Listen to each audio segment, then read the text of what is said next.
zangu wa mswaki. Utayari wenu utatufanya sisi tufanye kazi, kwa sababu katika watu waliokuwa wakiongea na kwanza ni washukuru watu wa Kilindi, mmekuwa wa kweli mno, kwa sababu mnasema kuna wakati wataalamu wanakuja kijiji kingine viongozi hawaji. Sasa mtaalamu hawezi kufanya kazi yake kama hakuna ushirikiano, si ndio? Kijiji kimoja kisipotoa ushirikiano, mtaalamu hawezi kufanya kazi yake, kwa sababu swala la mipaka ya vijiji lazima wote mkubaliane. Yeye atawasaidia kuweka alama pale ambapo mkubaliani, lazima yeye ahakikishe nyinyi pande mbili mmekubaliana ndio aweke alama. Msipokubaliana atarudi ofisini.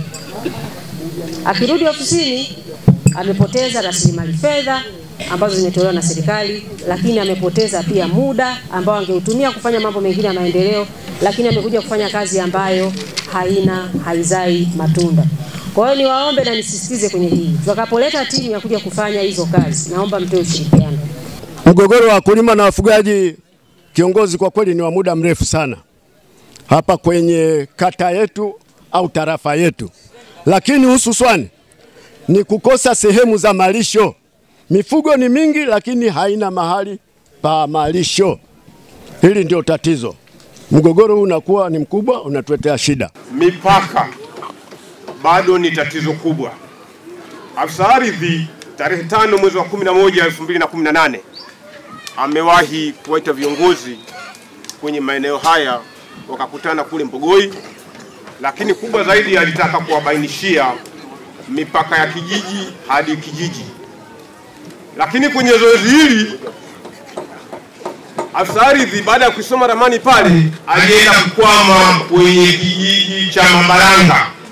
Walimkataa, walisema hawakubaliani na ramani, wakati hatua iliyokuwa imebaki ni kupita kwenye pointi. Kwa hiyo vijiji waliokubali vilipita kwenye pointi, lakini Mabaranga hawakushiriki zoezi hilo. Watu wachache ndani ya kijiji chetu wameibuka kuwa sumu na kutufikisha hata hatima ya kuishi maisha ya haki. Niseme mheshimiwa, pengine ningeweza kuwataja kwa majina na nisitaje kwa sababu ninaweza nikahatarisha maisha. Hawazidi 9 ndani ya kijiji chetu.